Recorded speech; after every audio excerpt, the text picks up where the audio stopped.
Hello friend, welcome to PPSC platform. आज का जो हमारा सेशन होगा वो हमारा होगा एक्सपेक्टेड क्वेश्चन रिवीजन सीरीज का पार्ट 21 होगा, जिसमें हम लोग डिस्कस करेंगे मिक्स सवाल करेंगे जीएस का।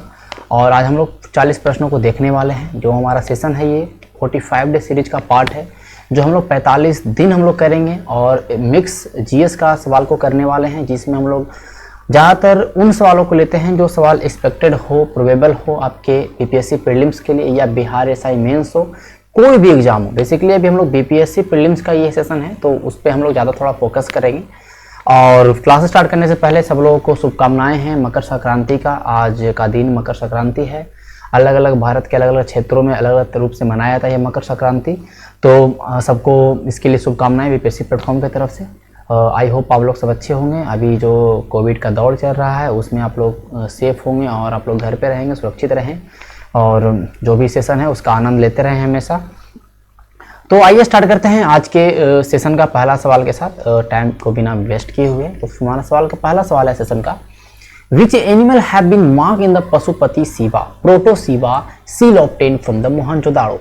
कह रहा है कि एक बात बताइए कि जो पशुपति शिवा का जो एक मुहर मिला है मोहनजोदाड़ो से, उसमें कौन कौन से पशु अंकित है। तो ये आप जब मुहर देख पाएंगे तभी उत्तर दे पाएंगे। आपने डिटेल से पढ़ा होगा तब उत्तर दे पाएंगे। मैंने इसको पढ़ाया अच्छे तरीके से। तो देखिए पशुपति शिवा की अगर हम बात करेंगे तो आपके सामने इसका मैं फिगर यहाँ पे आपको दिखा दे रहा हूँ, उससे आप आंसर दे पाएंगे। देखिए आपको अगर देखिएगा इनके इस साइड में आप देख सकते हैं, मैं आपको दिखा दूँ एक चीज, एक सेकेंड। हाँ चलिए, इस साइड में आपको एलिफेंट दिख रहा है, टाइगर दिख रहा है, इधर आपको राइनोसोरस दिख रहा है, इधर आपको ओफाइलो दिख रहा है। नीचे में आपको पशुपति शिवा के नीचे में जो आपको दिखेगा, जो आपको देखने वाले हैं वो देखेंगे आप हिरन को देखेंगे।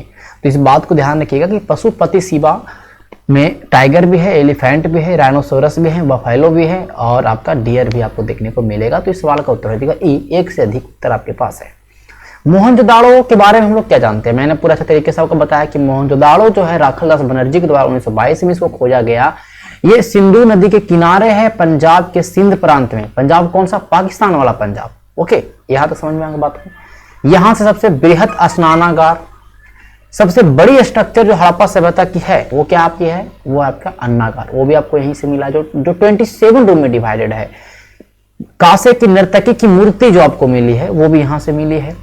कपास का जो आपको साक्ष्य मिला है वो भी आपको यहीं से मिला है।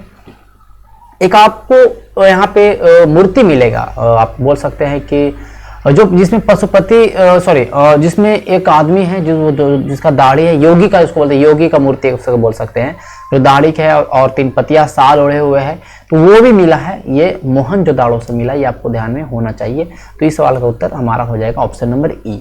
सवाल नंबर 2 की ओर चलेंगे। सवाल नंबर 2 कह रहा है कि इंडस साइट में बताइए ऐसा इंडस साइट जहां से footprint of a dog chasing a cat, means कुत्ते जो है बिल्ली का पीछा करते हुए उसका चिन्ह अंकित मिला है ईंटे पे।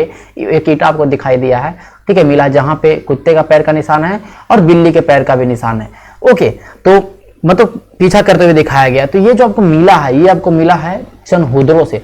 चनहुदड़ो से आपको मनके बनाने की कारखाना, चनहुदड़ो से आपको लिपस्टिक का प्रमाण, कंघे का प्रमाण, साज सज्जा का प्रमाण, सब कहां से मिला है? चनहुदड़ो। चनहुदड़ो एक ऐसा जगह भी है जहां पे किसी तरह का आपको फोर्टिफाइड नहीं देखने को मिलेगा, मीन्स कि घेरा नहीं है। आप ये कह सकते हैं कि ऐसा एक साइट है जहां पे ना तो दुर्ग ना ही लोअर टाउन, ये दोनों घिरा हुआ नहीं है। ओके, विदाउट फोर्टिफिकेशन है तो चनहुदड़ो है। ओके, लोथल तो आपको पता है, आइवोरी स्केल्स पूछेगा, हाथी दांत का पैमाना पूछेगा तो लोथल एक डॉकयार्ड है। ओके, तो ये आपको याद होना चाहिए। तो हम चलेंगे सवाल नंबर 3 की ओर। सवाल नंबर 3 कहता है कि ऑथर ऑफ हितोपदेश, हितोपदेश के रचयिता कौन है? तो इसका उत्तर हो जाएगा नारायण पंडित। ठीक है, हितोपदेश के रचयिता हैं नारायण पंडित। कौन है? नारायण पंडित। आगे चाहेंगे तो आगे वाला सवाल जो हमारा है, परवर सेना सेकेंड जो है जिन्होंने और सेतु बंध की रचना की, ठीक है, was the ruler of which dynasty, किस डायनेस्टी के शासक हैं? देखिए परवर सेना, रुद्र सेना आपको दिखाई पड़ेगा तो वाकटक आपके दिमाग में आना चाहिए। वाकटक में आपको सबसे इंपॉर्टेंट जो आपको याद रखना होता है वो है प्रभावती गुप्ता के बारे में। Prabhavati Gupta was the daughter of Chandragupta second की डॉटर थी प्रभावती गुप्ता, जिसका विवाह हुआ था रुद्रसेन के साथ। रुद्रसेन जो था वो था वाकटक किंग। क्या था? वाकटक किंग। इस बात का आपको ध्यान रखिएगा। After the death of Rudrasena Parvati Gupta ने संभाला था वाकटक को। तो वाकटक और गुप्ता के बीच में बहुत अच्छे संबंध रहे हैं, इस बात को आपको ध्यान होना चाहिए। तो Vakataka is the right answer कि Pravarasena second is the ruler of Vakataka kingdom. Okay, ये आपको याद होना चाहिए। आगे चलेंगे। विच फॉरेनर ट्रेवलर, कौन सा विदेशी यात्री है जिसने गुर्जर प्रतिहार के समय में आया और गुर्जर प्रतिहार क्यों क्या बोला? अल गुजर बोला। उस वंश को क्या बोला? अल गुजर बोला।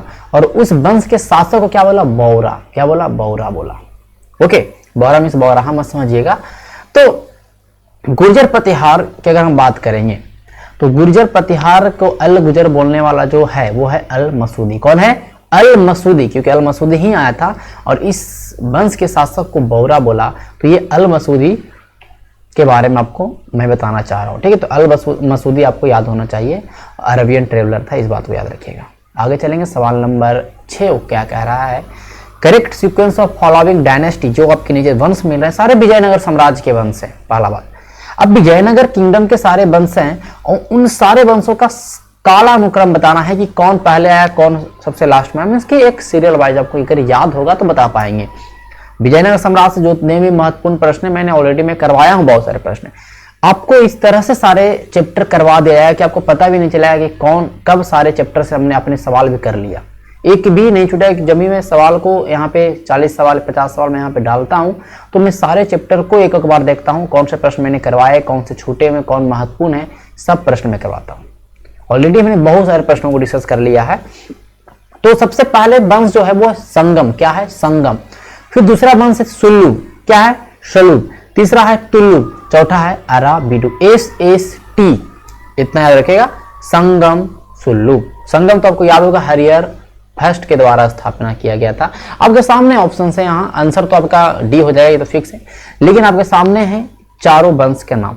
चारों वंश, अब मैं यहाँ पे हट जाता हूं तो आपको दिखाई देगा।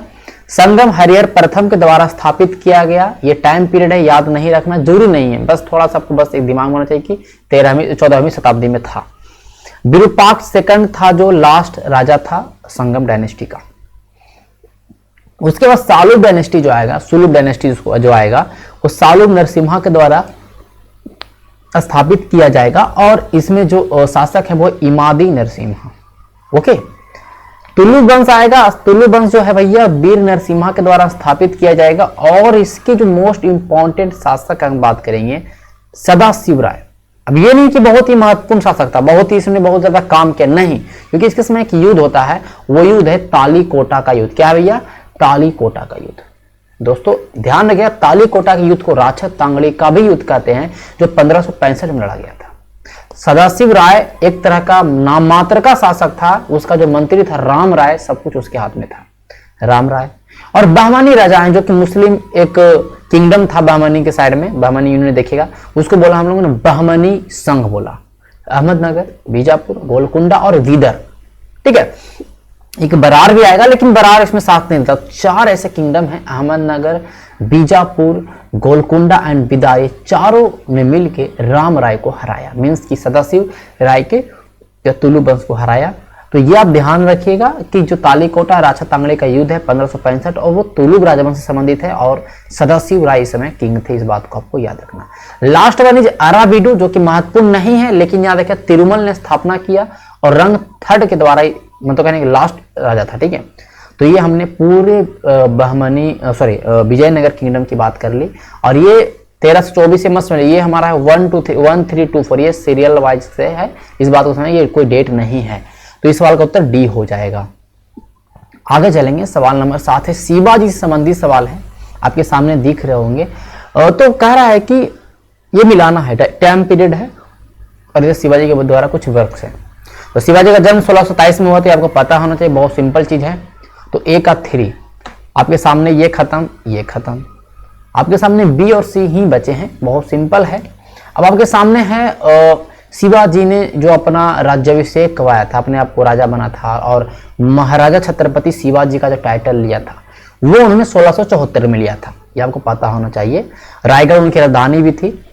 तो 1674 मीन्स की डी का 1, डी का 1 आपको कहाँ दिख रहा है, यहाँ पे 3 मिल गया, ई मिल गया, तो ऑप्शन नंबर बी। तो इस तरह से आपको बहुत कुछ याद भी नहीं रहेगा, फिर भी आप उत्तर कर पाएंगे। अब अफजल खां को जो मारा गया शिवाजी के द्वारा, वो मारा गया, ध्यान रखिएगा कि जो हमारा होगा वो हो जाएगा हमारा 1659 में। ओके, 1659 में हो जाएगा। देन आप बात करेंगे शिवाजी आगरा से भागे थे 1666 में। तो आपके सामने है, इसको वीडियो को पॉज करिएगा और ये पूरा पढ़ लीजिएगा। अब आपको देखिए बहुत सारे आपके मन में सवाल उठते होंगे कि पूरा जो स्लाइड है वो इंग्लिश में है, हिंदी में क्यों नहीं है। तो देखिए मैं पूरा तो हिंदी में ही समझाता हूँ, इस बात को ध्यान रखिएगा। कुछ चीज़ें हैं इंग्लिश में सवाल है पूरा है, लेकिन मैं पूरा चीज़ हिंदी में समझाता हूँ। तो इतना आपको ये इस तरह का आपके मन में नहीं होना चाहिए कि हिंदी इंग्लिश का कोई लोचा नहीं होना चाहिए। और हिंदी में इतने सारे कंटेंट अवेलेबल हैं कि मैं जब देखता हूं तो इंग्लिश में कंटेंट बहुत ही कम अवेलेबल है यूट्यूब पे अगर हम बात करें, या कोई और प्लेटफॉर्म की अगर हम बात करें। तो इसलिए मैं थोड़ा सा इंग्लिश मीडियम वाले स्टूडेंट के लिए कुछ थोड़ा ज़्यादा मैं प्रयत्नरत रहूँ कि थोड़ा सा ज़्यादा उनको कंटेंट इंग्लिश में मिल पाए चीज़ें। लेकिन हिंदी मीडियम वालों के लिए परेशान नहीं होना, किसी तरह का यहाँ पे मतलब प्रॉब्लम क्रिएट नहीं होना चाहिए, क्योंकि सवाल मैं हिंदी इंग्लिश दोनों में रख ही रहा हूँ। ओके, अब ये हिंदी इंग्लिश करने में स्लाइड की संख्या बढ़ जाएगी, स्लाइड 2-2 स्लाइड में पढ़ाना पड़ेगा, तो वो चीज़ें सही नहीं होगा। सवाल नंबर 8 की ओर चलेंगे। सवाल नंबर 8 कहता है कि यूरोपियन पावर जो इंडिया में आए, उनको रेफरेंस अगर हम बात करें तो कौन सा स्टेटमेंट गलत है, कौन सा स्टेटमेंट गलत है। तो Portuguese capture Goa in 1499।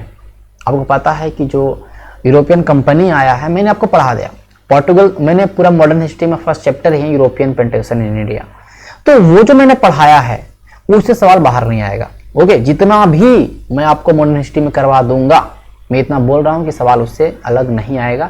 By chance 1-2 सवाल आ सकते हैं तो वो अलग है, लेकिन सवाल मैं इतना उसमें मैं मेहनत कर रहा हूं। वीडियो लेट आ रहा है, मैं 15 वीडियो 16 वीडियो पूरे मॉडर्न हिस्ट्री का दूंगा फॉर द प्रीलिम्स। इस बात फॉर द प्रीलिम्स, चाहे बीपीएससी का प्रीलिम्स हो, कोई भी एग्जाम जहां पे एमसीक्यू सवाल पूछते हैं, उसके लिए वो मॉडर्न हिस्ट्री वाला बहुत ही महत्वपूर्ण है वीडियो। 2 वीडियो हुआ, दोनों वीडियो जाकर देखिए, मजा आ जाएगा आपको।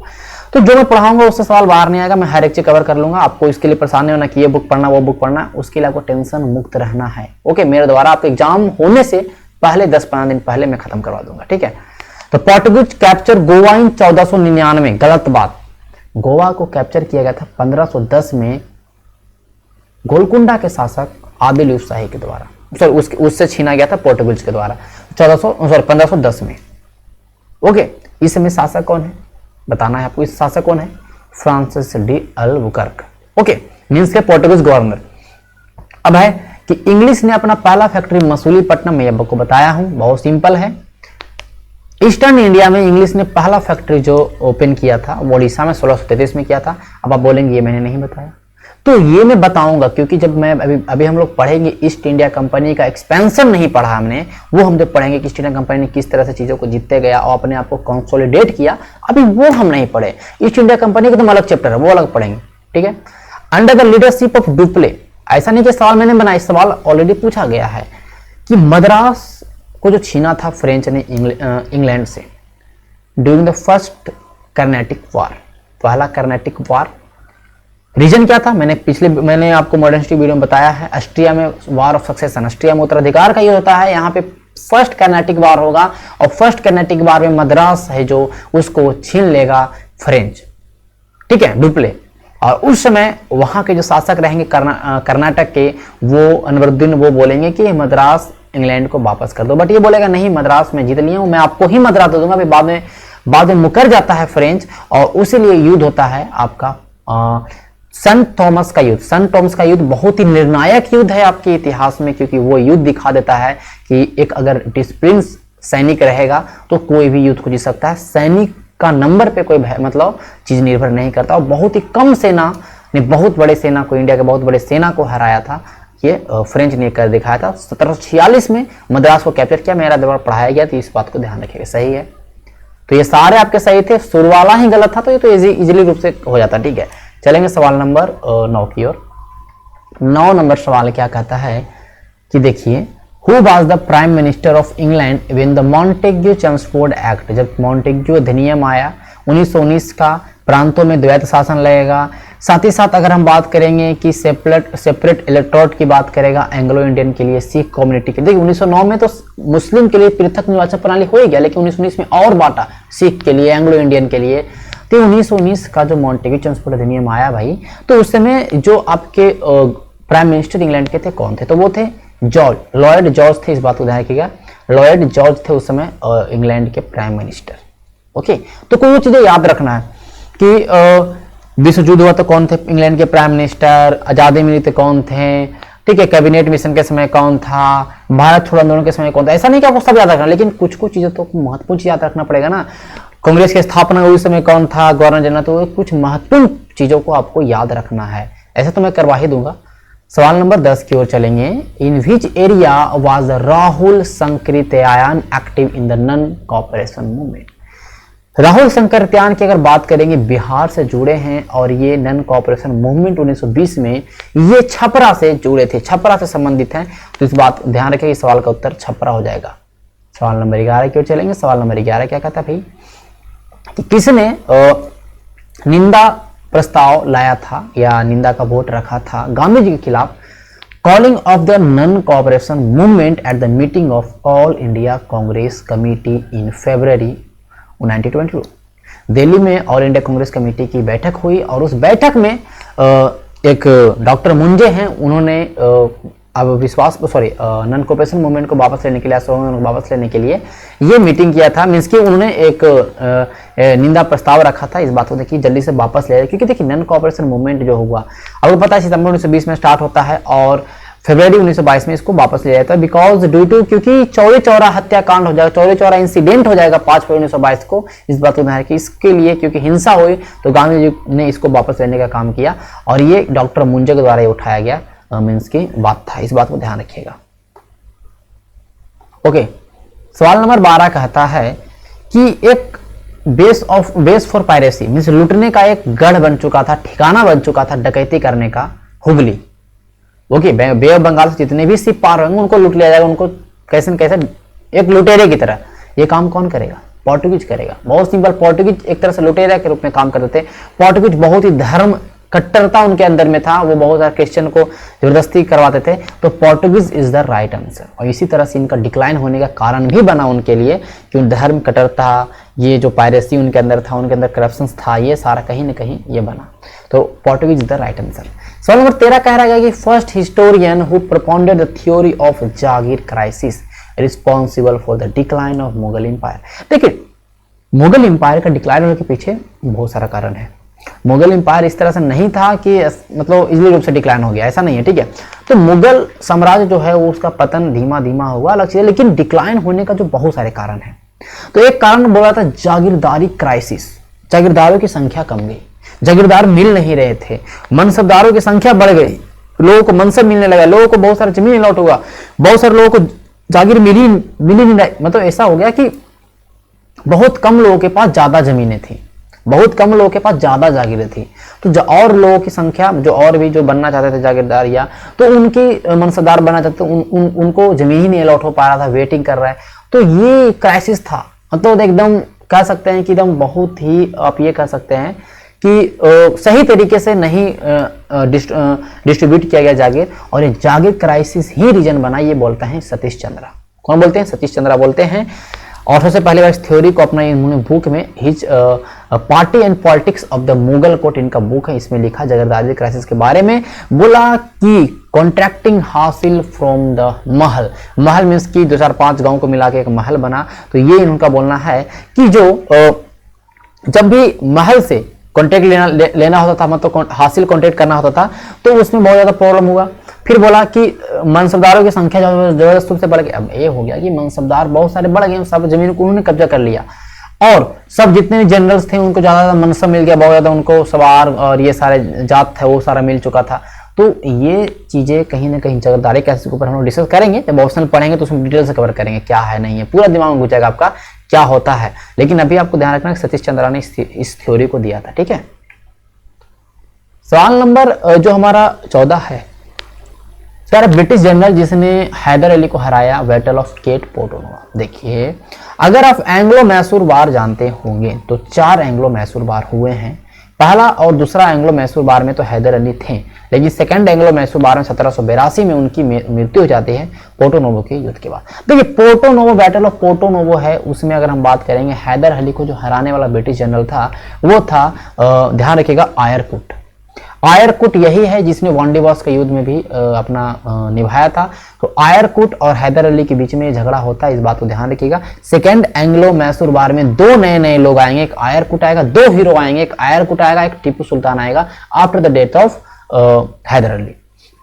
ओके, तो तीनों एंग्लो मैसूर वार को बहुत शॉर्ट तरीके में समझेंगे। पहला एंग्लो मैसूर वार जो होगा उसमें हैदर अली इंग्लिशों को हराता है, मतलब अंग्रेजों को हराता है, क्योंकि निजाम हेल्प नहीं किया। पहले बोला था कि हम हेल्प करेंगे इंग्लैंड का, फिर बाद में हेल्प नहीं किया। मराठा को हैदर अली ने मिला लिया अपने साथ, तो ये हो गया। पहला एंग्लो मैसूर वार मद्रास की संधि से हुई, ठीक है। सेकंड एंग्लो मैसूर वार में 1782 में आप देखते हैं कि पोर्टो नोवो में हैदर अली मर जाएगा, फिर 2 साल तक उसका बेटा टीपू सुल्तान इस चीज को कंटिन्यू रखेगा। इसमें आयरकुट का कहीं ना कहीं एंट्री होता है और इसमें आरकोट को सीज कर लिया जाता है। तो सेकंड एंग्लो मैसूर वार जो खत्म होगा मैंगलोर की संधि से। मद्रास मैंगलोर, मैडमैन श्री, मैडमैन है श्री, आपको याद रखना, मैडमैन श्री, मैडमैन श्री। 3 संधियां आपको देखिए, क्योंकि देखिए क्योंकि थर्ड एंग्लो मैसूर जो वार होगा वो उसमें कॉर्नवालिस टीपू सुल्तान को हरा देगा और इसमें जो संधि आएगा वो होगा ट्रीटी ऑफ श्रीरंगपट्टनम। समझ रहे बात को, ट्रीटी ऑफ श्रीरंगपट्टनम होगा। अब इसके बाद 1799 का फोर्थ एंग्लो मैसूर वार में टीपू सुल्तान का डेथ हो जाएगा, तो फिर लड़ेगा किससे, फिर संधि किससे होगा, नहीं होगा, और पूरी तरह से मैसूर अंग्रेज के कब्जे में आ जाएगा। तो थर्ड एंग्लो मैसूर वार में टीपू मर जाता है ब्लेजली से लड़ते लड़ते। तो मैडमैन श्री आपको याद रखना, तीनों एंग्लो मैसूर वार खत्म, ओके, तीनों एंग्लो मैसूर वार खत्म हो जाएगा। तो एंग्लो मैसूर वार, एंग्लो कर्नाटिक वार, एंग्लो मराठा वार, ये कुछ ऐसे महत्वपूर्ण हैं युद्ध जो आपके प्रीलिम्स में बहुत पूछते हैं। आगे चलेंगे। सवाल नंबर 15 कहता है कि ईस्ट इंडिया कंपनी के साथ साइन किसने किया था सुगौली की संधि में। देखिए सुगौली की संधि 1815 में हुआ था, साइन 15 में हुआ था, लेकिन संधि जो इफेक्ट में आई थी वो 1816 में आई थी। सुगौली जो एंग्लो नेपालीज वार या गोरखा वार जो हो रहा था अंग्रेज और गोरखा के बीच में, उसी का परिणाम है ये ट्रीटी ऑफ सुगौली, साइन किया गया था, इस बात ध्यान रखिएगा। अंग्रेज की तरफ से लेफ्टिनेंट कर्नल पेरिस ब्रैडशॉ थे और इंडिया सॉरी मतलब नेपाल की तरफ से जो थे वो थे Girvan Yuddha Vikram. Okay, 4 March 1816 treaty of Sugauli, बात खत्म, और कुछ नहीं पढ़ना है, ठीक है। आगे हम चलेंगे सवाल नंबर 16 के। सवाल नंबर 16 क्या कहता है भाई, सवाल नंबर 16 कहता है एक स्टेटमेंट है कि मैं सोशलिस्ट हूं, मीन्स मैं समाजवादी हूं, एंड रिपब्लिकन, मैं गणतांत्रिक हूं, एंड एम नो बिलीवर, मैं विश्वास नहीं करता हूं किंग्स एंड प्रिंसेस, राजा और राजकुमारों पर। ये कथन किसका है, ये कथन है जवाहरलाल नेहरू का, इस बात को ध्यान रखिएगा। तो कुछ स्टेटमेंट से जो पूछते जाता है तो जवाहरलाल नेहरू का ये कथन, इस बात को ध्यान रखिए, मैं समाजवादी गणतांत्रिक हूं और राजाओं और राजकुमारों पर विश्वास नहीं करता, मीन्स की मोनार्की पे विश्वास नहीं करता। ये कहना चाह रहा है कि मैं डेमोक्रेटिज्म पे विश्वास करता हूं, डेमोक्रेटिक पे, रिपब्लिकन में विश्वास करता हूं, ना कि किंग्स एंड प्रिंसेस पे। तो जवाहरलाल नेहरू का कथन है, ठीक है। From the following Britishers who credit for removal of ban on newspaper. देखिए न्यूज़पेपर के बैन के ऊपर बात करेगा कि बैन लगा दिया गया था, ठीक है, लेकिन उस बैन को हटाने का जो क्रेडिट आता है या लिबरेटर ऑफ इंडियन प्रेस, ठीक है, मुक्ति प्रेस का मुक्तिदाता, भारतीय प्रेस का मुक्तिदाता पूछेगा तो चार्ल्स मेटकॉफ आएगा। क्या होगा, चार्ल्स मेटकॉफ आएगा, इस बात को ध्यान रखिएगा। चार्ल्स मेटकॉफ जो है उनका जो एक्ट था प्रेस एक्ट ऑफ 1835, वो बहुत महत्वपूर्ण है। मेटकॉफ गवर्नर जनरल थे और उन्होंने जो 1823 का जो एक अध्यादेश जारी किया गया था, ओके, उसको हटाएगा और प्रेस एक्ट ऑफ 1835 लाएगा और कहीं ना कहीं भारतीय प्रेस को बहुत ही आजादी इसमें मिलेगा, इसलिए इसे लिबरेटर ऑफ इंडियन प्रेस कहते हैं। लेकिन आप एक चीज ध्यान रखिएगा कि जो ये तो प्रेस एक्ट हुआ, चलिए तो प्रेस एक्ट हुआ, लेकिन आपको पता वर्नाकुलर प्रेस एक्ट किसने लाया था, 1878 में आएगा वर्नाकुलर प्रेस एक्ट और आएगा लिटन, और ये कहेगा जितना भी वर्नाकुलर लैंग्वेज में से लोकल लैंग्वेज में जितने भी अखबार प्रकाशित होंगे जो अगर लोगों को भड़काता है अंग्रेज सरकार के खिलाफ, मीन्स कि उस समय जो भी होगा मतलब कि किसी तरह का टिप्पणी, किसी तरह का उसमें न्यूज डाला गया जो कि अंग्रेज सरकार मतलब कि भारतीय लोगों के अंदर राष्ट्रीयता को जगा रहा है या जो भी हो, मतलब जो अंग्रेज समझे कि नहीं ये भड़काया जा रहा है हमारे खिलाफ, उनकी पॉलिसीज को गलत बताया जा रहा है, इस तरह से कभी भी लगे तो डीएम के पास पावर था कि उसको सीज कर सकता है। और ये कहीं ना कहीं बहुत गंदा चीज था ये वर्नाकुलर प्रेस एक्ट। फिर इसको रिपील कर देगा, हटा देगा 1881 में कौन? रिपन। कौन हटा देगा? रिपन हटा देगा। तो ये ध्यान रखिएगा। आपके सामने आ गए कि जो वर्नाकुलर प्रेस एक्ट 1878 वाला आया, ठीक है, वो क्यों आया था? वो उसमें किसकी आलोचना कर रहा था? समाचार पत्र बहुत आलोचना कर रहे थे सरकार का, मीन्स जो ब्रिटिश गवर्नमेंट का। तो ये एक्ट को ला दिया गया। क्या कहेगा? इस एक्ट को ला दिया गया। और ये जो एक्ट आया वर्नाकुलर प्रेस एक्ट, तो वो खत्म कर दिया कि अब न्यूज छपाएगा नहीं भाई उस तरह से चीजें। अगर लगेगा डीएम को ये गलत चीजें, हटा देगा उसको, मीन्स सीज कर देगा, प्रिंटर विंटर सबको सीज कर देगा। तो वो जो है वो क्यों आया था? तो 1878 का टाइमिंग आपको अगर याद होगा तो दो चीजें ध्यान आएगा कि 1877 में दो चीज, एक क्या हुआ? दिल्ली दरबार लगा था। और 1870 में जो विक्टोरिया रानी थी उसको भारत की महारानी नियुक्त की गई, भारत की सामग्री इम्प्रेस ऑफ द इंडिया, ठीक है, इन 1877 इस बात ध्यान रखा। तो ये दिल्ली दरबार लगा था, पहला बात। अब भाई 1876 में अकाल भी घोषित हुआ, बहुत खतरनाक वाला अकाल।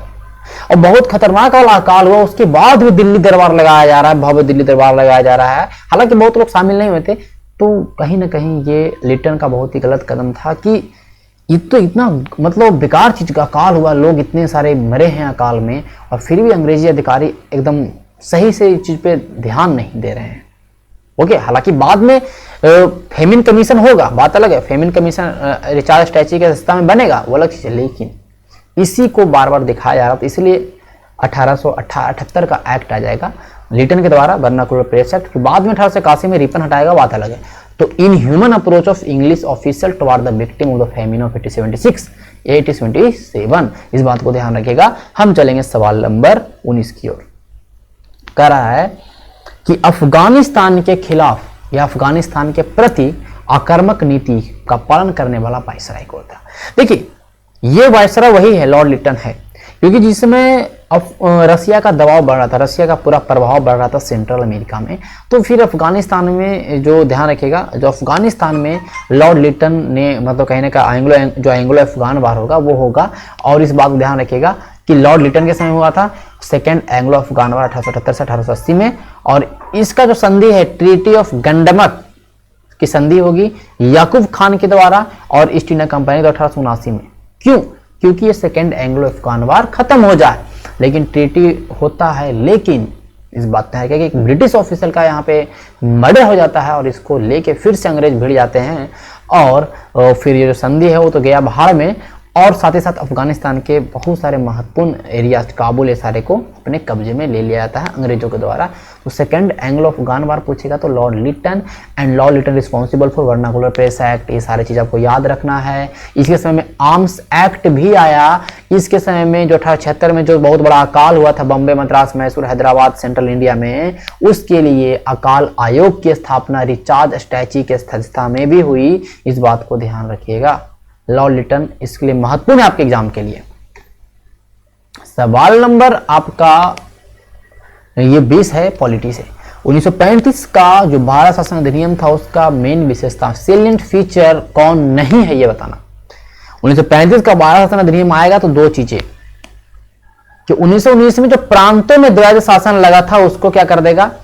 डायरकी इन प्रोविंस, इसको खत्म।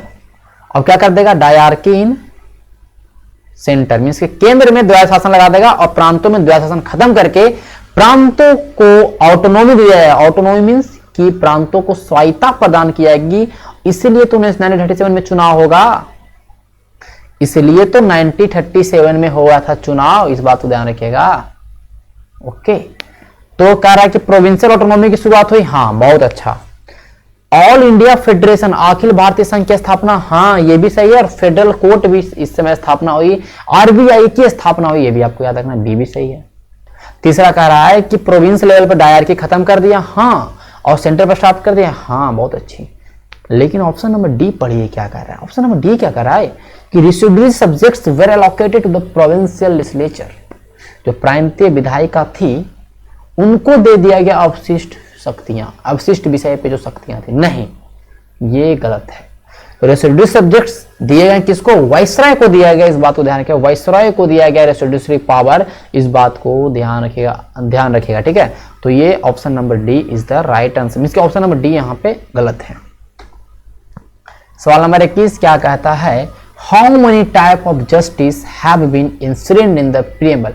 हम जब प्रीएम्बल पढ़ेंगे तो कितने तरह के न्याय की बात करता है, सामाजिक, आर्थिक, और अगर हम बात करेंगे तो आपको 3 तरह के न्याय की बात करता है। एक तो सामाजिक हो गया, एक आर्थिक हो गया, और एक आपका राजनीतिक न्याय की बात करता है, जो आपके प्रीएम्बल में लिखा गया। Social, economic and the political justice की बात करता है आपका प्रीएम्बल। तो प्रीएम्बल पढ़ना आपको अच्छे तरीके से याद होना चाहिए। अगर आप एक ध्यान रखिए, मतलब एक रिस्पॉन्सिबल सिटीजन है तो आपको ये याद होना ही चाहिए। तो ये इसको आपको याद रखना, social, economic and political justice की बात करता है। कितने तरह की स्वतंत्रता की बात करता है वो कमेंट में आप लोग करेंगे। हम चलेंगे आगे, सवाल नंबर 22। सवाल नंबर 22 कहता है कि कौन सा आर्टिकल है जो कहता है कि जितने भी प्राइवेट शैक्षणिक संस्थान हो, मीन्स कि प्राइवेट या अनएडेड, जो सरकार के द्वारा जिसको अनुदान मिल रहा हो ना मिल रहा हो, उनमें ओबीसी के लिए, एसटी के लिए, एससी के लिए रिजर्वेशन की बात की जाए। तो ये जो आपका आर्टिकल्स है वो आर्टिकल है, ध्यान रखिएगा, 15 का 4। कौन है? 15 का 4। समझ रहे बात को? यहां तक चीजें आपको समझ में आ रही होगी, ठीक है। लेकिन नौकरी आरक्षण की बात करें तो क्या हो जाएगा हमारा? 16 का 4। क्या हो जाएगा? 16 का 4 हो जाएगा। ओके, चलेंगे सवाल नंबर 23 की ओर। सवाल नंबर 23 कहता है कि अगर कोई मंत्री है इंडिया में, जो पार्लियामेंट में मंत्री तो बना दिया गया, मीन्स कि उसको मंत्री बना दिया गया है, लेकिन वो किसी भी सदन का सदस्य नहीं है, ना तो लोकसभा का मेंबर है ना तो राज्यसभा के मेंबर है। तो एक बात बताइए, कब तक वो मंत्री रह पाएगा? देखिए, प्रेसिडेंट जो है प्राइम मिनिस्टर के एडवाइस पर किसी को मंत्री अपॉइंट कर सकता है, किसी को भी आपको मंत्री अपॉइंट कर देगा। लेकिन चीजें ध्यान रखिएगा, आप 6 महीने तक मंत्री रह सकते हैं भाई, कोई दिक्कत नहीं है, 6 मंथ तक आप रहिए। लेकिन चीजें आपको याद रखना है, क्या वो आपको याद रखना है कि 6 मंथ के अंदर चाहे तो आप लोकसभा चाहे तो राज्यसभा में नॉमिनेट हो जाएं, चाहे तो आप इलेक्शन से एमपी बन जाएं, कि आपको सदस्य बनना पड़ेगा पार्लियामेंट का अदर विदिन 6 मंथ। अगर 6 मंथ के अंदर नहीं बने then you are relieve from your duty. 75 का 5 एक आता है, 75 का 5 एक आता है, a minister who for any period of 6 consecutive month is not a member of either house of parliament shall at expiration of that period cease to be a minister। उसके minister के पद को सीज कर लिया जाएगा, ये कहा रहेगा 6 महीना बाद। सवाल नंबर 24 की ओर चलेंगे कि अगर काउंसिल ऑफ मिनिस्टर रिजाइन करता है कब? कि जब नो कॉन्फिडेंस मोशन पास किया जाता है बहुमत से लोकसभा में, राज्यसभा में, या बोथ हाउस सेपरेटली, या both house in the joint sitting, या नन ऑफ द एबव। बताना है सवाल का उत्तर क्या होगा। 24 नंबर सवाल का उत्तर देखिए क्या होगा। ये देखिए, no confidence motion only introduce in the Lok Sabha. House of the people अगर मेजोरिटी से पास कर देते हैं अविश्वास प्रस्ताव को, then entire council of the minister has to be resign. पूरे काउंसिल मिनिस्टर, पूरे मंत्रिपरिषद को रिजाइन देना पड़ता है, क्योंकि डूबेंगे तो साथ में डूबेंगे। ऐसा काउंसिल ऑफ मिनिस्टर का है कि एक जहाज है जो चल रहा है, अगर डूबेगा एक मंत्री तो पूरा मंत्री ही डूब जाएगा। अगर नो कॉन्फिडेंस मोशन पास हो गया कि आपकी जनता के प्रति विश्वास ही नहीं ना, क्योंकि आर्टिकल 75 का अगर हम बात करेंगे, 75 का 3 क्या कहता है आपका आर्टिकल कि काउंसिल ऑफ मिनिस्टर जो collectively responsible for the house of the people, Lok Sabha के प्रति सामूहिक रूप से उत्तरदायी थे। एक गलती करेगा सब गलती करेगा। 75 का 3 ये बोलता है अगर पास होगा नो कॉन्फिडेंस मोशन खत्म। लोकसभा बोलते हैं क्या? लोकसभा में, इस बात को ध्यान रखिएगा। सवाल नंबर 25 कहता है कि सबसे बड़ी कमेटी कौन है? जो कि मैंने पार्लियामेंट्री कमेटी के ऊपर मैंने बताया, वीडियो बनाया, मैंने पढ़ाया अच्छे तरीके से। पॉलिटी मैंने ऑलमोस्ट सब कुछ करवा दिया है, जाके वीडियो देखिएगा। देखिए, तो कह रहा है कि कौन इसमें सबसे बड़ी कमेटी है। सबसे बड़ी कमेटी में सबसे ज्यादा सदस्य होने चाहिए। पब्लिक अकाउंट कमेटी में कितने सदस्य होते हैं? 22, 15 प्लस 7, ये आपको पता है। तो ये सबसे बड़ी कमेटी जो है एस्टीमेट प्राक्कलन समिति में 30 सदस्य होते हैं। प्राक्कलन समिति में 30 सदस्य होते हैं। तो तीनों कमेटी देखिए, अब यहाँ पे एक चीज में वो तो मैं कमेटी बता ही देता हूं पहले। लोक लेखा समिति, इसको बोलते हैं पब्लिक अकाउंट कमेटी। जो CAG का जो भी रिपोर्ट होता है उस रिपोर्ट को स्क्रूटनी करने का काम करता है आपका पब्लिक अकाउंट कमेटी। और बेसिकली पब्लिक अकाउंट कमेटी में 1967 से चला आ रहा है कि विपक्ष का नेता ही इसमें रहते हैं, जो अधीर रंजन चौधरी भी हैं इसमें। तो इसमें 22 सदस्य होते हैं, 15 लोकसभा से, 7 राज्यसभा से। लेकिन प्राक्कलन समिति जो है केवल लोकसभा से 30 सदस्य होते हैं और सबसे बड़ी समिति है। और इस सरकार को फिस्कल पॉलिसी, जितनी भी आपके फाइनेंशियल पॉलिसीज हैं उसके ऊपर सुझाव देती है, इस बात को ध्यान रखिएगा। फिर आपका आता है पब्लिक अंडरटेकिंग, सरकारी कंपनियां, उनके लिए समिति बनती है, कमेटी बनती है। 1964 में इसकी स्थापना। ये सब डेट है कब कब बना है कमेटी, ठीक है, लेकिन ये हर साल बनती है, इस बात को ध्यान रखिएगा। ये शुरुआत है ये सारा, ठीक है। तो ये इसमें 22 होते हैं, 15 + 7 इसको याद रखिएगा। फिर पिटीशन कमेटी है, जांच समिति के अंदर आता है ये सारे कमेटियां, जिसमें 15 लोकसभा से और 10 राज्यसभा से होते हैं, और अलग अलग भी होता है, इस बात को ध्यान रखिएगा। तो ये हो गया हमारा, ये ध्यान में आ गया। अब देखिए चीज़ों को समझना है कि कितने तरह की कमेटियां होती है। देखिए बेसिकली आप कमेटी देख पा रहे होंगे, 2 तरह की कमेटियां होती है। एक तो होता है एक स्टैंडिंग कमेटी, इसको बोलते हैं अस्थायी समिति, हमेशा रहेगी, हर साल बनेगी। एक होता एडहॉक कमेटी, तदर्व समिति। भैया तदर्व मतलब क्या हुआ कि कोई काम है, कोई चीज के लिए बनेगी, मतलब कोई ऐसा चीज है जिसको सॉल्व करना, उसके लिए कमेटी बनेगी, और फिर जब काम खत्म तो कमेटी खत्म, उसको बोलते हैं तदर्व कमेटियां। टेम्प्रेरी होती हैं, सीज कर जाएंगे जब भी काम कंप्लीट। लेकिन स्टैंडिंग कमेटी परमानेंट होती है, हमेशा उसकी गठन होते रहती है, हर ईयर। ओके, तो अब इसको बांटते हैं अलग अलग तरीके से। तो स्टैंडिंग कमेटी में देखिए आपको आएगा डिपार्टमेंटल स्टैंडिंग कमेटी, विभागीय स्थायी समिति, इसके अंदर 24 कमेटियां हैं। इसके अंदर सबसे बड़ा ये 24 कमेटी इसके अंदर है। फिर वित्तीय समिति के अंदर 3 गो आएगा, कौन सा, वही जो मैंने पब्लिक अकाउंट, एस्टीमेट हो गया और अंडरटेकिंग वाला हो गया, 3 आते हैं, ये सब वित्तीय समिति हैं। ये समिति देखिए committee to scrutinize and control, ये सारा महत्वपूर्ण नहीं है। जांच समिति के अंदर ये देखिए अभी मैंने पढ़ा बताया, वो जांच समिति के अंदर आता है। कुछ आता है हाउस कीपिंग कमेटी है, और कुछ दिन पे दिन जो काम होते हैं हाउस के अंदर, लोकसभा के अंदर, या तो उनको देखने के लिए जो कमेटियां होती हैं वो कमेटियां आपकी इसमें, तो ये आप देख सकते हैं 1 2 3 4 5 6 तरह की कमेटियां आपके अंदर हैं। ठीक है, चलते हैं सवाल नंबर 27 की। इतना डिटेल में आपको मैंने कवर करवा दिया कि दोबारा वो टॉपिक आपको पढ़ने की जरूरत ना पड़े। For the prelims, finance commission का गठन होता है किसके रिकमेंडेशन पर, बताना है। सॉरी नहीं, finance commission has to be establish to recommend, क्या चीज का सिफारिश देता है फाइनेंस कमीशन। फाइनेंस कमीशन का काम है, आर्टिकल 280 में है, ठीक है। ये फाइनेंस कमीशन जो है भैया वो रिकमेंडेशन देगा, जो भी टैक्सेस कलेक्शन होगा वो राज्य के बीच में और यूनियन के बीच में किस तरह से बटे, इसकी बात करता है। मीन्स की criteria for allocation of finance resource between union और स्टेट, यूनियन और स्टेट के बीच में जो भी हैं रिसोर्सेज जो हैं, वित्त संसाधन है, उनके आवंटन के लिए क्राइटेरिया बताता है। ये है फाइनेंस कमीशन वित्त आयोग का काम। समझ रहे हैं बात को, ठीक। चलिए, तो option number C is the right answer. लेकिन फाइनेंस कमीशन आर्टिकल 280 हर 5 साल बाद इसकी गठन होती है, ओके। और इसमें एक चेयरमैन होते हैं, 4 मेंबर होते हैं। अभी के चेयरमैन कौन है, डॉक्टर एन.के. सिंह। पहला चेयरमैन कौन थे, के.सी. नियोगी, ओके। अब 4 जो अलग मेंबर्स होते हैं वो आप देख सकते हैं। एक मेंबर होंगे जज, हो सकते हैं या तो हाई कोर्ट के जज रहे होंगे उनमें से, ठीक है। स्पेशल नॉलेज ऑफ फाइनेंस, एक होते हैं जिसके पास फाइनेंस और अकाउंट का नॉलेज हो। एक होते हैं जिन्हें फाइनेंशियल मैटर और प्रशासन पर बहुत ज़्यादा ज्ञान हो। एक होते हैं इकोनॉमिक्स का स्पेशली नॉलेज होने का बच्चा। तो 4 आपके सामने हैं और एक तो चुनेगा, आपको देख सकते हैं ये चीज़ें, ठीक है। अब 243 का आई कहता है स्टेट फाइनेंस कमीशन की बात करता है। 243 का बाई कहता है कि नगर परिषद जो नगर पालिका होता है इनके भी फाइनेंस के ऊपर काम करना है स्टेट फाइनेंस कमीशन को। तो ये आपके दोनों आर्टिकल्स, 3-4 आर्टिकल्स महत्वपूर्ण थे, ये आपको याद होना चाहिए, ठीक है। आगे चलते हैं। एक बुक टाइटल, एक बुक है फ्रैक्चर हिमालय। ये बुक बेसिकली लिखा गया है इंडिया और चाइना के बीच, इंडिया और चाइना का जो रिलेशंस है या इंडिया चाइना के बीच में जो चीज़ें हैं उन रिलेशन के ऊपर ये बुक लिखा गया है। और ये बुक लिखा गया निरुपमा राय के द्वारा। निरुपमा राय के द्वारा लिखा गया, इस बात को ध्यान रखिएगा, ठीक है। निरुपमा राय के द्वारा लिखा गया बुक फ्रैक्चर हिमालय, महत्वपूर्ण बुक है, इस बात को ध्यान रखिएगा। सवाल नंबर चलेंगे 28, किसने रशियन ग्रैंड प्रिक्स को जीता है।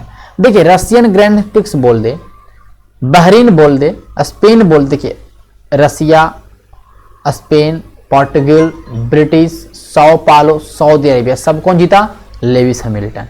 अब एक इंपॉर्टेंट है मैक्स वर्स्टेपेन, तो ये Emilia Romagna, Monaco, French, Styrian, Belgium, Dutch, USA, Mexico and Abu Dhabi, ये सारे जीते हैं मैक्स वर्स्टेपेन के द्वारा। ठीक है, तो इसका तो उत्तर ये हो जाएगा, इस बात ध्यान रखिए, ए उत्तर हो जाएगा। ग्रैंड जो रसिया वाला जीता है वो कौन जीता है? लेविस हैमिल्टन ने जीता है, इस बात को ध्यान रखें। ओके, आगे चलते हैं सवाल नंबर 29 की ओर। सवाल नंबर 29 कहता है कि संतुलन क्या है? एक कंडीशन है संतुलन दैट कैन, एक सेकंड देखिएगा, हाँ ठीक है। सवाल नंबर 29 कहाँ चला गया? कोई बात नहीं, चलिए कोई बात नहीं। एक सवाल यहाँ पर से पता नहीं कहाँ चला गया है। इक्विलिब्रियम कौन सा कंडीशन है? संतुलन, देखिए डिमांड सप्लाई इक्वल होता है, डिमांड एंड सप्लाई इक्वल होता है तो कोई दिक्कत नहीं, एक संतुलन है। लेकिन जैसे ही कोई भी वस्तु का प्राइस को हम कम कर देंगे देन उस वस्तु का डिमांड क्या हो जाएगा? बढ़ जाएगा। If price of any commodity change then the demand increase होगा, मींस डिमांड में इंक्रीज होगा, घटाएंगे तो बढ़ेगा, वस्तु का दाम बढ़ाएंगे तो डिमांड घटेगा। ये होता है लॉ ऑफ डिमांड। तो जैसे ही ये कुछ चेंजिंग आएंगे, अगर ये सारे क्या होते हैं, जितने भी चेंज प्राइस में चेंज, ये सारे चेंज क्या कहते हैं? इंटरनल चेंज बोलते हैं। इसको क्या बोलते हैं? Internal change. तो जैसे ही इंटरनल चेंज करेंगे तो सप्लाई भी तो बढ़ जाएगा ना, या डिमांड भी तो कम जा सकता ना। डिमांड और सप्लाई इक्वल तो एकदम संतुलन है, लेकिन जैसे ही कुछ परिवर्तन होगा, इंटरनल चेंज होगा, देन इक्विलिब्रियम जो है वो चेंज हो जाएगा। तो चेंज इफ सम हमेशा बदले, ये लिखा कभी नहीं बदलता, ये तो कभी नहीं हो सकता, वो स्थिर होगा नहीं ना। अभी बढ़ाएंगे दाम घटाएंगे तो उसमें परिवर्तन होना ही है। ठीक है, आउटसाइड फैक्टर से कोई फर्क नहीं पड़ता है, गवर्नमेंट की पॉलिसी से कोई फर्क नहीं पड़ता है, लेकिन अगर इंटरनल फैक्टर चेंज होगा, मींस की आप देख सकते हैं लॉ ऑफ डिमांड वाला कुछ काम होगा, देन इक्विलिब्रियम जो है वो चेंज होगा। इस बात को ध्यान रखिएगा। इकोनॉमिक्स का सवाल था। सवाल नंबर 31 को चलेंगे। डिफिसिट फाइनेंसिंग क्या होता है? डिफिसिट फाइनेंसिंग क्या होता है? तो जब भी देखिए, आपको मैं बता दूं कि मैंने डिफिसिट फाइनेंसिंग के ऊपर मैंने चर्चा किया है। ठीक है, मैंने बताया था कि अगर बहुत सारे नोट छापने लगे तो क्या हो जाएगा, इसका मैंने डिस्कशन किया है। तो डिफिसिट फाइनेंसिंग एक तरह का फिस्कल पॉलिसी, एक तरह का राजकोषीय नीति है, क्योंकि सरकार के द्वारा पैसा को लेकर जितनी भी पॉलिसी जाएंगे वो फिस्कल पॉलिसी कहलाएंगे। बैंक के द्वारा आएगा तो मॉनेटरी पॉलिसी कहलाएंगे। फिस्कल, देखिए डिफिसिट फाइनेंसिंग एक तरह का उपकरण है, इंस्ट्रूमेंट्स हैं, जिसमें गवर्नमेंट क्या करती है कि ज्यादा पैसा खर्चा करती है। ठीक है, क्योंकि ज्यादा रेवेन्यू उसको मिले। अगर रेवेन्यू आपने जितना कमाया उससे ज्यादा आपने एक्सपेंडिचर कर दिया तो एक तरह क्या हो जाएगा? डिफिसिट हो जाएगा, एक तरह क्या घाटा हो जाएगा। भाई जितना कमाया उससे ज्यादा खर्चा कर दिया, तो उसको पूर्ति करने के लिए उधार ले लेंगे हम ज्यादा, मतलब हमारे पास ज्यादा पैसा आना चाहिए, खर्चा हम करें। मान लेते हैं आपके पास 100 रुपया भी आपका टैक्स आ रहा है, मीन्स की आपकी कमाई 100 रुपया है और आप 150 रुपया खर्चा करें तो 50 रुपये तक क्या होगा? डिफिसिट हो गया। लेकिन अब सरकार क्या करेगी? 100 रुपया और आपका उधार ले लेंगे, मीन्स की बोरोविंग्स ले लेंगे या नया नया फंड ले आएंगे या ज्यादा पैसा छाप देंगे, 100 करोड़ और छाप देगी पैसा। इसके पास अब हो गया 200 करोड़, ठीक है, या 200 रुपया। अब ये 150 रुपया खर्चा करे तो फिर बच जाएगा। तो ये deficit financing is type of the fiscal policy जो गवर्नमेंट के द्वारा लाया जाता है। ठीक है, कोकोस प्लेट किसके किसके बीच में है? देखिए सॉरी, ये चीज आप ध्यान रखिएगा, यहाँ पे खत्म हो चुका है, मैंने स्लाइड ये सही से नहीं हुआ है। बेसिकली फिस्कल जो कोकोस प्लेट है वो आप देख सकते हैं, कोकोस प्लेट जो है वो आपका यहाँ पे कैरेबियन प्लेट बोल दे, या बोल सकते हैं कि सेंट्रल अमेरिका ये प्लेट है, सेंट्रल अमेरिका बोलते हैं यहाँ पे। सेंट्रल अमेरिका और कोकोस प्लेट जो है सेंट्रल अमेरिका और पैसिफिक प्लेट के बीच में है। पैसिफिक प्लेट और आपका सेंट्रल अमेरिका प्लेट बोल दे या कैरेबियन प्लेट बोल दे, उसके बीच में आपको प्लेट पड़ता है कोकोस प्लेट। इसमें कोकोस आइलैंड आपको दिखाया था। ऑप्शन नंबर ए इधर आते हैं, पीडीएफ में आपको सब कुछ दिख जाएगा। ओके, बेसिकली ऑप्शन देख सकते हैं, साउथ अमेरिका प्लेट है, रेड सी है, पैसिफिक सी है, सेटिक प्लेट है।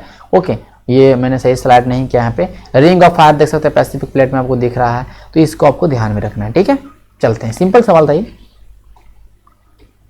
कह रहा है कि अमर्त्य सेन किस थ्योरी से संबंधित है? देखिए अमर्त्य सेन की बात करेंगे, नोबेल पुरस्कार विजेता हैं। अमर्त्य सेन जो है उनका जो अप्रोच है वो है कैपेबिलिटी अप्रोच। आदमी का क्या क्षमता है, आदमी का क्या कैपेबिलिटी है, उस पर उन्हें किया, मीन्स की जो कमाने की कैपेबिलिटी है वो उनका था। अब क्या है समझिएगा बात को। कैपेबिलिटी अप्रोच जो है उसको कैपेबिलिटी अप्रोच बोलते हैं। ठीक है, तो ध्यान दीजिएगा। एक इकोनॉमिक थ्योरी है जो 1980 में आया, और ये वेलफेयर इकोनॉमिक्स का एक अल्टरनेटिव। इसमें है कोर फोकस क्या है कि इंडिविजुअल क्या कर सकता है, ये क्या कर सकता है, इसके पास क्या कैपेबिलिटी है, क्या ये जॉब कर सकता है, क्या ये मतलब कितना पैसा कमा सकता है, बेसिकली इकोनॉमिक्स का टर्म है।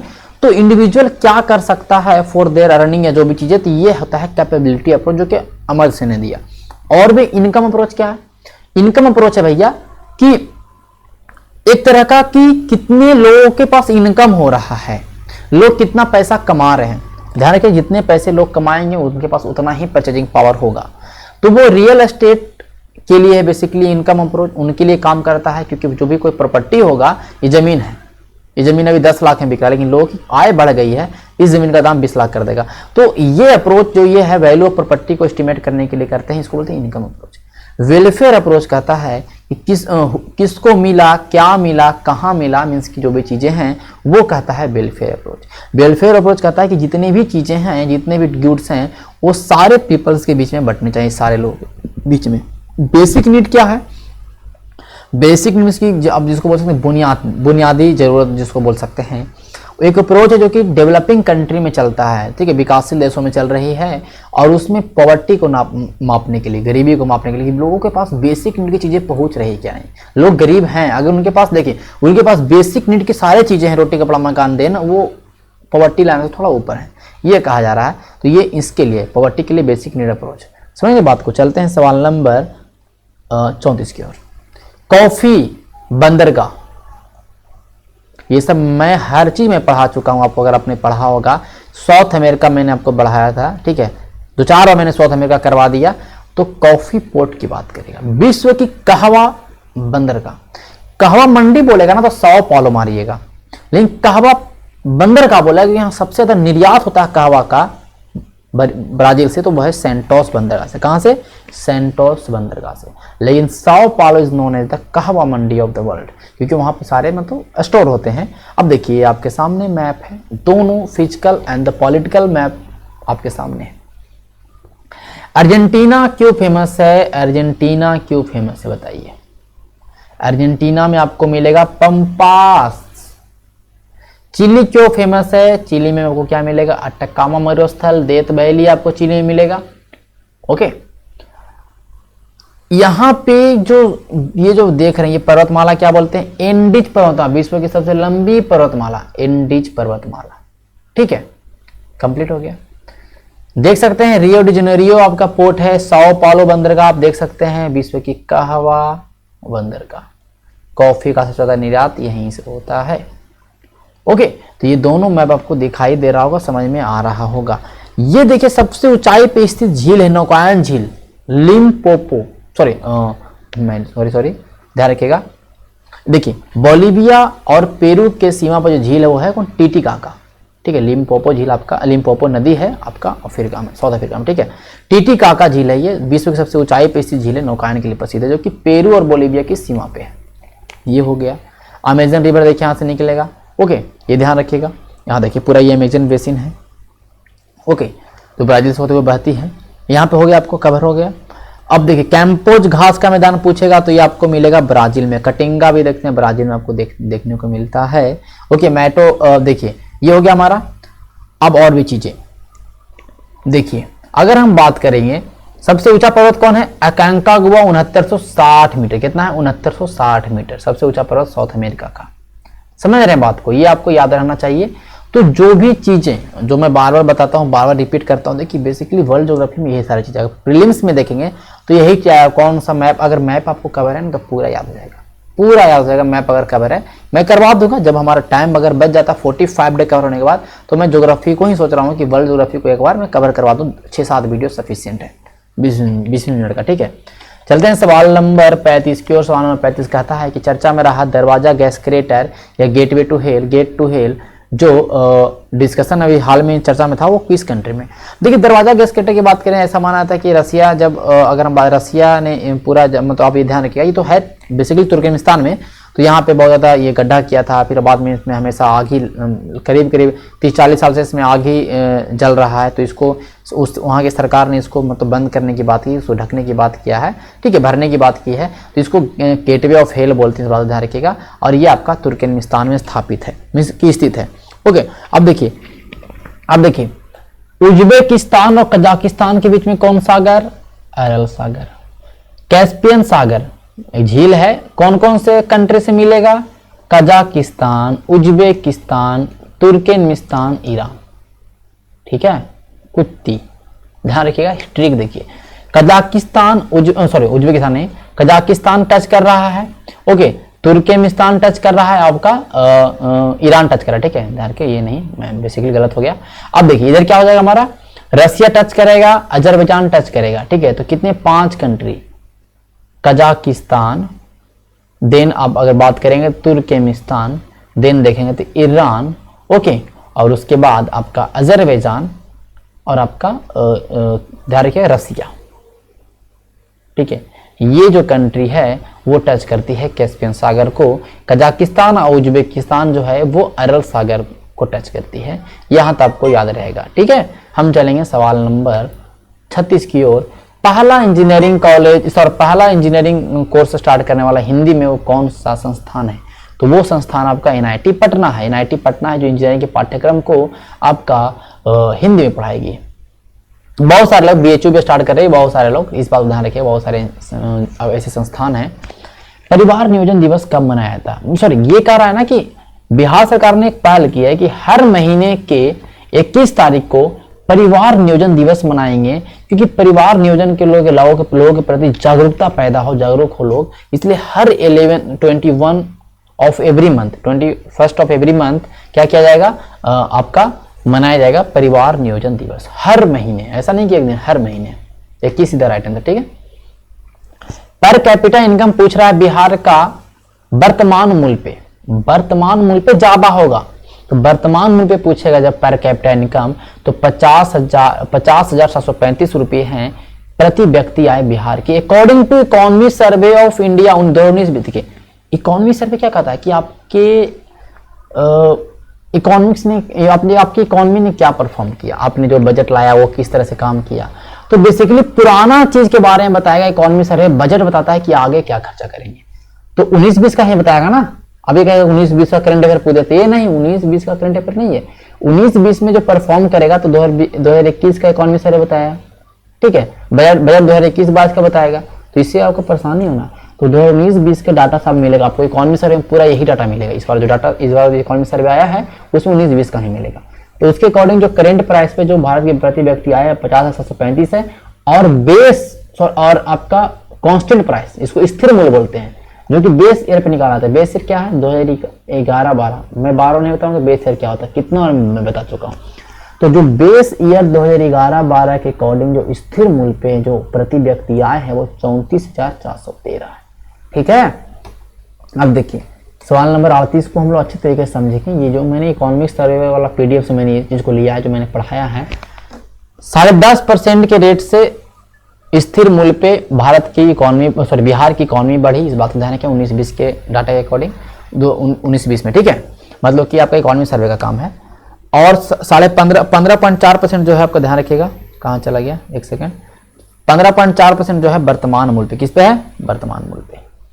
जीडीपी है बिहार का, ओके, सब 19-20 का। एनएसडीपी है, पर कैपिटा जो मैंने जैसे बताया, जो चीज आप देख रहे होंगे। अब देखिए पर कैपिटा इनकम में जिले, सबसे अमीर जिले हैं पटना, बेगूसराय, मुंगेर, मैं बार बार बता रहा हूं, किशनगंज, अररिया, शिवहर सबसे नीचे वाले जिले में, गरीब जिले हैं, ओके। सबसे ज्यादा कौन कम सेक्टर बढ़ी है, तो सबसे ज्यादा टर्शियरी सेक्टर का योगदान रहता है हमारे जीडीपी में, ओके। और सबसे ज्यादा जो बढ़ी भी सेक्टर है वो है आपका टर्शियरी सेक्टर ही बढ़ी है, इस बात को ध्यान रखिएगा। तो ये सारे चीज आपको याद रखने हैं, जो आप इस पेज को आपको स्क्रीनशॉट ले लीजिए, जो भी कर लीजिए, ठीक है। सवाल नंबर कह रहा है कि जो रेवेन्यू रिसीट होता है, जो आपकी राजस्व प्राप्ति होती है, जितने भी पैसे में, मैंने बताया है बजट में कि रेवेन्यू रिसीट, कैपिटल रिसीट क्या होता है।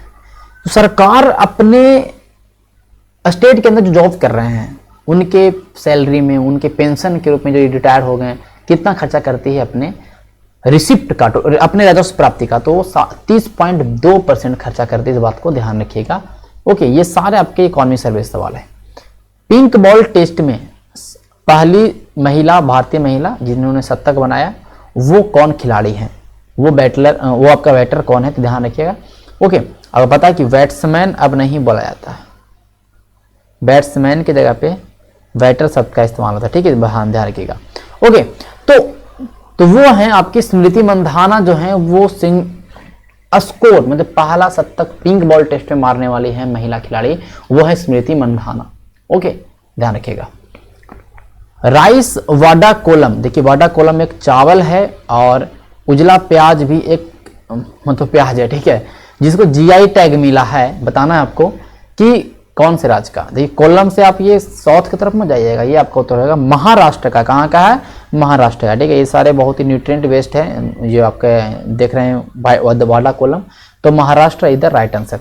तो आज हमने 41 प्रश्नों को किया, बहुत अच्छे से किया, बहुत ही चीज़ों को डिटेल में हमने भी कवर किया। सेशन मज़ा आया होगा तो आप लोग जरूर कमेंट करेंगे कि कमेंट जरूर क्या करिए, सेशन कैसा लग रहा है, क्या चीज़ें इसमें और डाला जाए, नंबर ऑफ क्वेश्चंस की संख्या बढ़ाई जाए, ये भी आपको बताना है, ठीक है।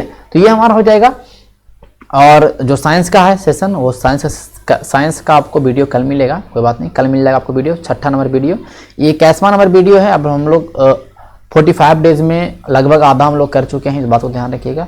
तो मिलते हैं कल के वीडियो में, तब तक के लिए धन्यवाद। आप लोग अच्छे से रहिएगा, स्टे सेफ, और जो चीज़ें हैं सब चीज़ को प्रोटोकॉल को फॉलो करना है। जो अभी चीज़ें जो आप देख रहे हैं बहुत ज़्यादा केसेस की संख्या बढ़ रही है, तो उसको हल्के में नहीं लेना है। चलिए मिलते हैं कल के वीडियो, तब तक के लिए धन्यवाद।